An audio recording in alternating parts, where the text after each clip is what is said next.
Hello everyone, welcome to EdCam channel. I hope you all are doing well.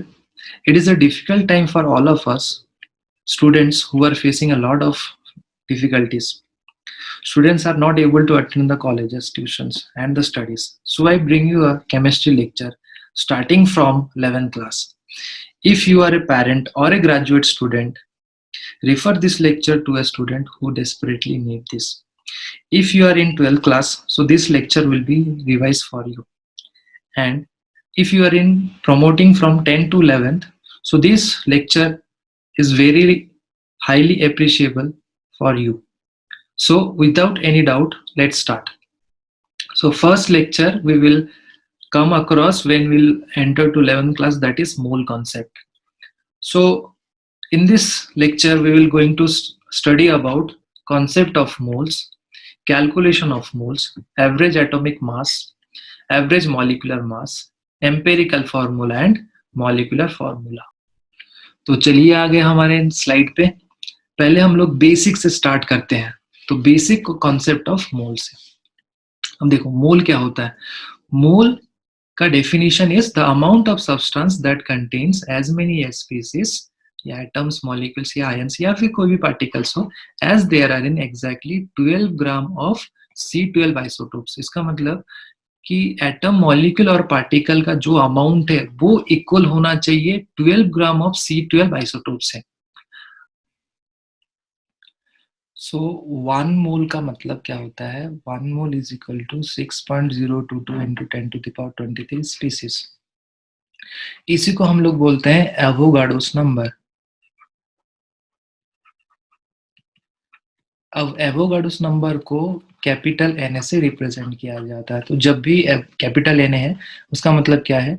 ये Avogadro's number या इस number को represent करता है. चलिए मैं आपको मोल को एकदम बेसिक से एक्सप्लेन करने की कोशिश करता हूँ. मोल ये एक बेसिकली एक यूनिट है. अब जैसे मान लीजिए मुझे कुछ कोई भी सब्सटेंस को मेजर करना है, तो अब अगर वो सॉलिड है तो सॉलिड के लिए हम लोग बेसिकली केजी यूज करते हैं, या फिर अगर वो लिक्विड है तो लिक्विड के लिए हम लोग यूज करते हैं लीटर्स, राइट. तो अगर मान लो छोटे छोटे बहुत छोटे पार्टिकल्स है तो उसको हम लोग कैसे मेजर करेंगे? तो उसका जो यूनिट है वो होता है मोल.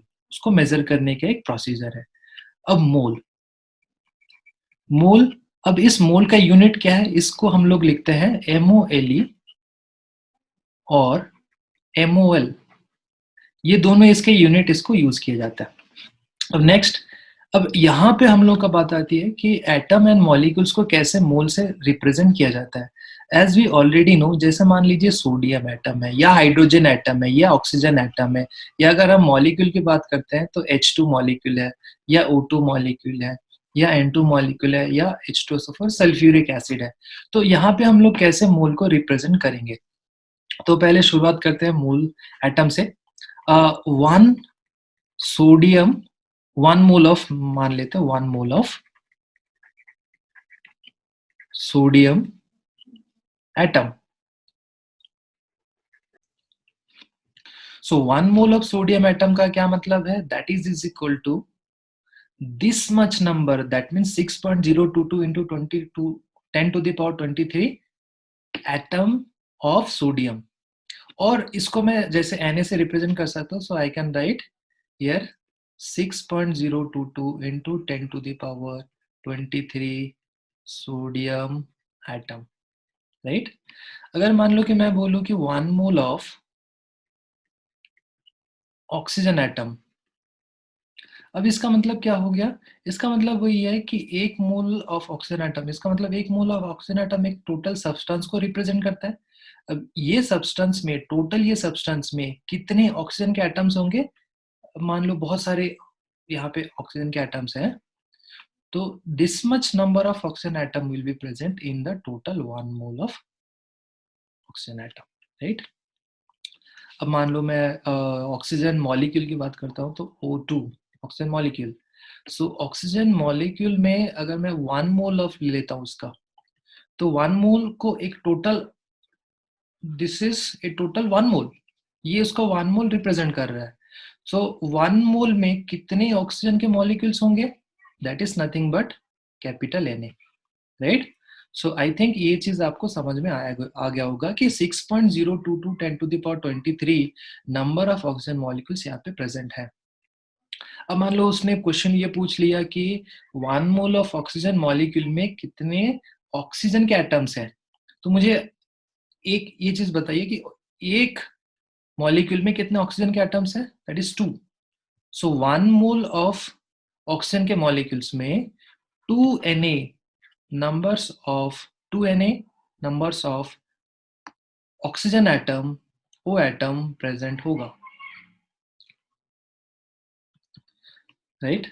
नेक्स्ट, अब मान लो कि उसने बोल दिया 1 मोल ऑफ N2। इसका मतलब क्या है कि 1 मोल ऑफ N2 का मतलब ये है कि टोटल जो 1 मोल सब्सटेंस होगा वहां पे एवोगाड्रोस नंबर ऑफ, या फिर आप बोल सकते हैं 6.022 into 10 to the power 23 N2 के मॉलिक्यूल्स प्रेजेंट होंगे।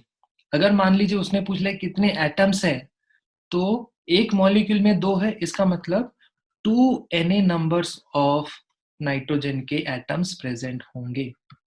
मान लो उसने पूछ लिया कि 1 mole of sulphuric acid H2SO4। So 1 mole of H2SO4 का मतलब क्या है, 1 मोल ऑफ H2SO4 मतलब यहाँ पे कितने हाइड्रोजन के एटम्स हैं, हाइड्रोजन के एटम्स होंगे यहाँ पे 2Na of hydrogen atom, okay. और कितने सल्फर के एटम्स हैं, 1Na। अब Na का मतलब क्या हो गया यहाँ पे, this much number, okay, of sulphur, and 4Na। Na का मतलब क्या हो गया, इतना, इसका मतलब ऑफ ऑक्सीजन एटम। अब कितने नंबर्स ऑफ Na है उसको आप जरा सा मल्टीप्लाई कीजिए, you will get the answer. तो चलिए हम लोग नेक्स्ट स्लाइड पे आ गए। नेक्स्ट स्लाइड पे हम लोग डिस्कस करेंगे how to calculate moles. So basically यहाँ पे 3 मेथड है जिसको हमको लर्न करना है।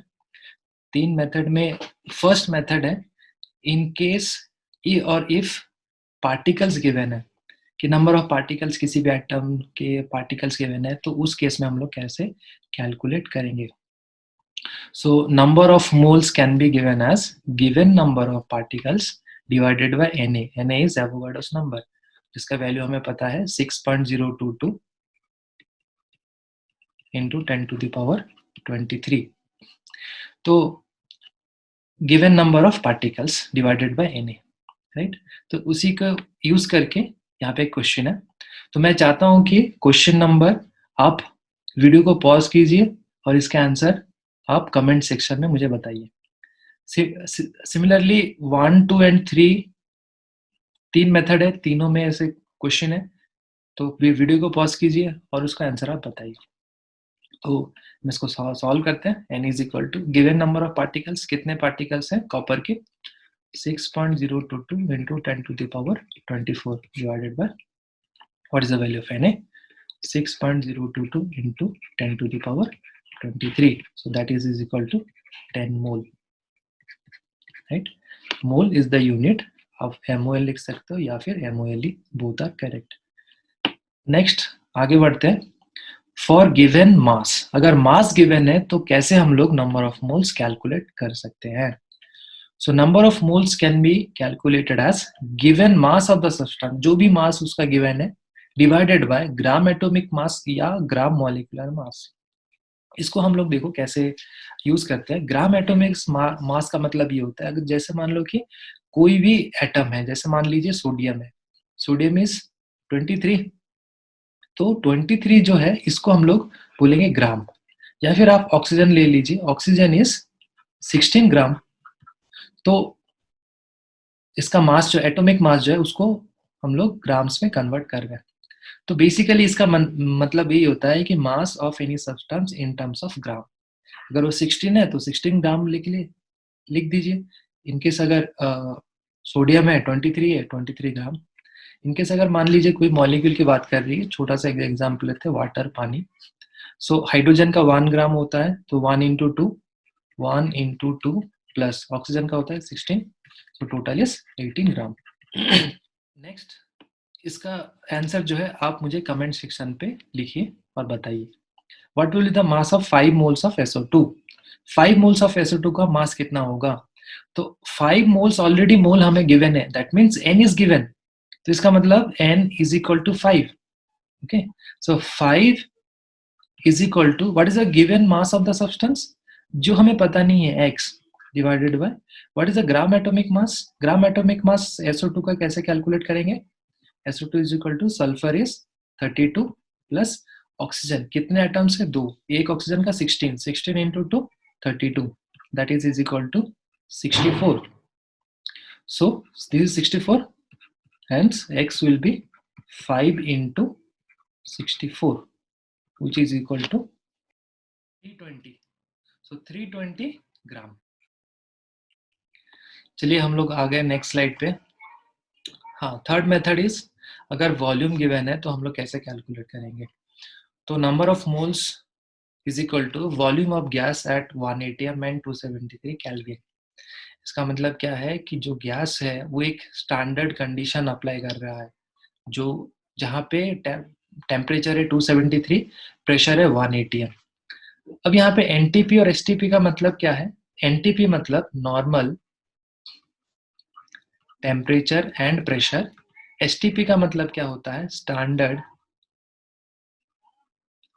Temperature and pressure. So calculation purpose के लिए हम लोग क्या कर रहे हैं, दोनों एनटीपी और एसटीपी को एक स्टैंडर्ड वैल्यू मान रहे हैं, जहां पे कि जिसका वैल्यू होगा हम लोग 22.4 लीटर. हाँ, इन दोनों का वॉल्यूम जो है वो डिफरेंट होता है, कंडीशंस भी डिफरेंट होता है, बट एक स्टैंडर्ड कैलकुलेशन पर्पस के लिए हम लोग इसको मान रहे हैं. सो जो भी वॉल्यूम जो भी गैस है वो अगर इस कंडीशन को सेटिस्फाई करता है 180 mm 273, इसका मतलब है कि गैस जो है एक स्टैंडर्ड कंडीशन में प्रेजेंट है. तो अगर गैस स्टैंडर्ड कंडीशन में प्रेजेंट है तो उस केस में हम लोग जो भी वॉल्यूम होगा गैस का डिवाइडेड बाय 22.4 लीटर, ये फॉर्मूला हमें यूज करना है. आई गेस ये चीज आपको समझ में आ गया होगा. कुछ इम्पोर्टेंट पॉइंट्स जिसको कि हमें फ्यूचर टॉपिक के लिए भी याद रखना है. कुछ यूनिट्स ऑफ प्रेशर में यहाँ पे लाया हूँ. 1 ATM, इसका मतलब होता है 76 सेंटीमीटर ऑफ Hg, या फिर आप इसको 760 mm ऑफ Hg से भी रिप्रेजेंट कर सकते हो. 760 टॉर 1.035 बार, ये चीज हो गया प्रेशर का. नेक्स्ट है वॉल्यूम के लिए. वॉल्यूम के लिए 1 DMQ, 1 DMQ मतलब 1 decimetre cube is equal to 10 to the power 3 centimetre cube is equal to 1 litre, और 1 metre cube is equal to 10 to the power 3 litres. So ये चीज जो है हमें मैथमेटिकल कैलकुलेशंस के लिए बहुत ही जरूरी है, यूनिट कन्वर्जन के लिए. चलिए हम लोग क्वेश्चन पे आ गए. वीडियो को पॉज कीजिए, क्वेश्चन का आंसर कीजिए, ट्राई कीजिए. आई गेस आप लोगों ने कर लिया होगा. So n is equal to what is the gas का जो वॉल्यूम है वो ऑक्यूपाई कर रहा है 5.6 लीटर, एंड ये स्टैंडर्ड कंडीशन में प्रेजेंट है, that is 180 mm and 273 Kelvin. How many moles of helium gas are present in the sample? तो हमें पता है नंबर ऑफ मोल्स कैसे कैलकुलेट किया जाता है. Given volume of gas that is 5.6 divided by 22.4. सो इससे जो निकल के आता है 1/4. चलिए हम नेक्स्ट कॉन्सेप्ट पे आ गए हैं, जो कि एवरेज एटॉमिक मास है.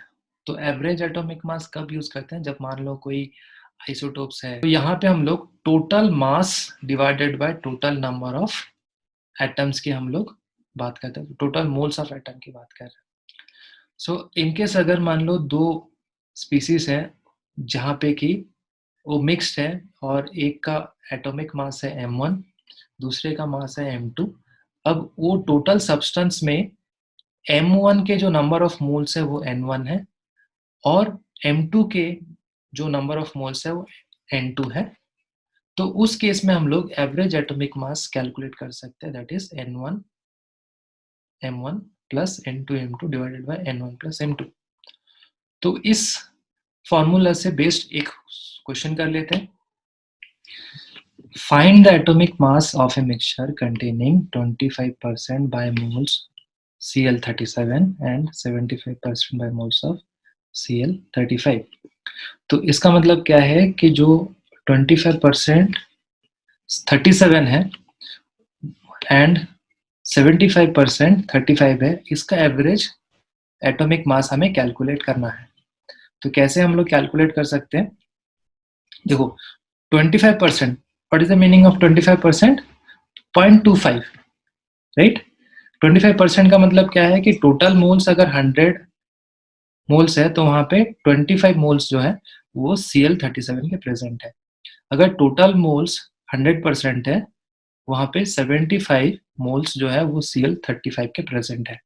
तो according to the formula, what is the N1 value? N1 हम यहाँ पे लेंगे 0.25। What is M1? M1 हम लोग यहाँ पे लेंगे 37। What is N2? N2 लेंगे 0.75। What is M2? M2 लेंगे 35। N1 0.25, N2 0.75। इसको सब्स्टिट्यूट करेंगे, वैल्यू लाएंगे 35.5 आ जाएगा। एवरेज मॉलिक्यूलर मास की बात करेंगे। सो एवरेज मॉलिक्यूलर मास क्या होता है कि total mass divided by total moles of molecules.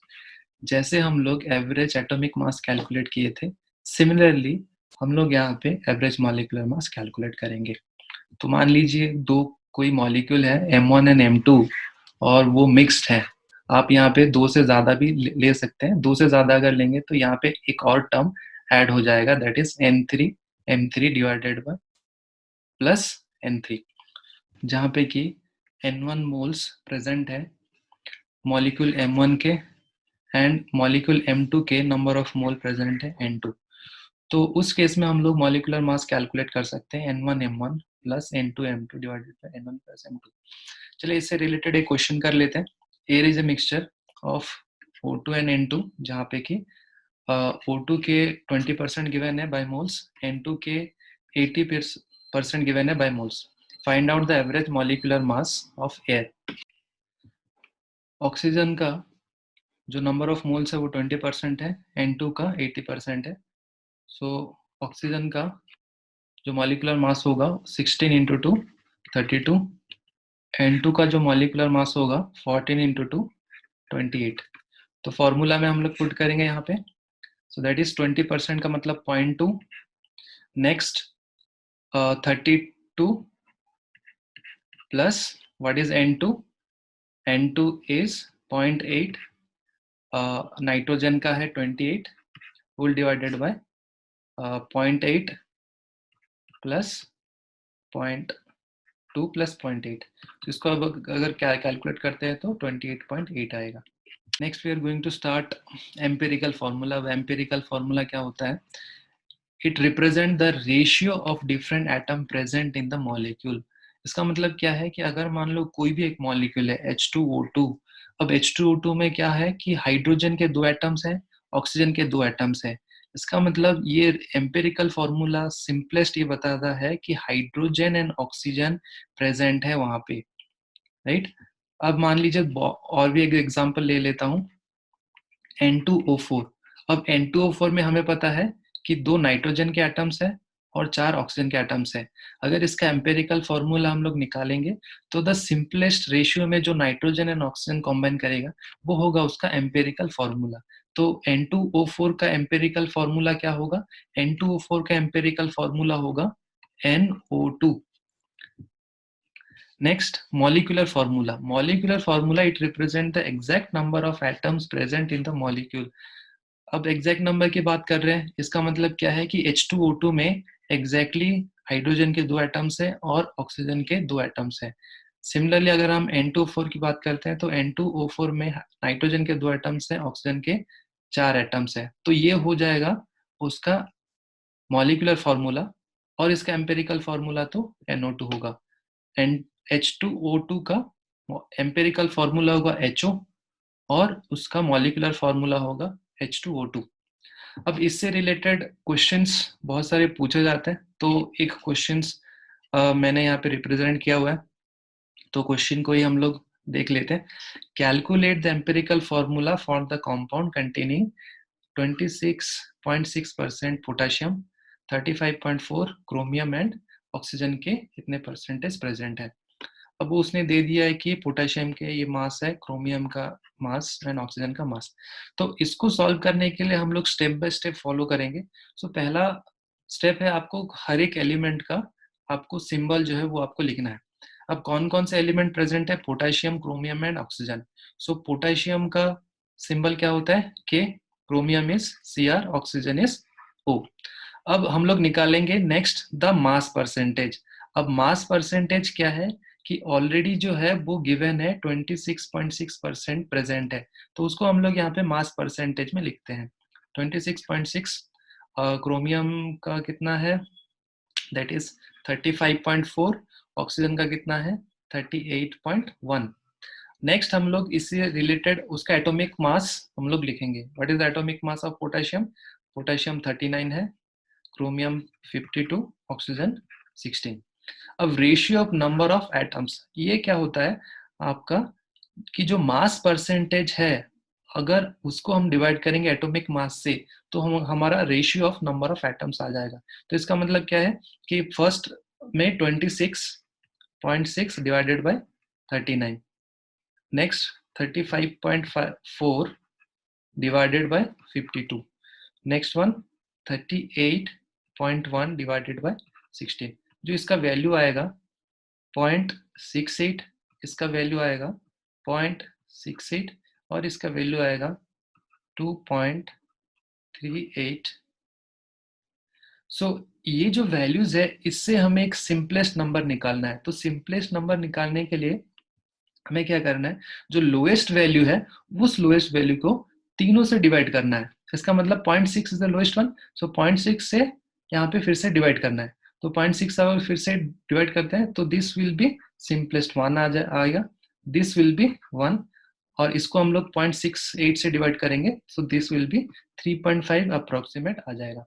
तो अगर हम इस फॉर्मूला से देखते हैं तो सिंपलेस्ट होल नंबर क्या होता है कि ये बताता है हमारा रेशियो। तो क्या क्या हमारा रेशियो है? पोटेशियम है, क्रोमियम है एंड ऑक्सीजन है, और जो कि सिंपलेस्ट रेशियो में प्रेजेंट है 1:1:3.5।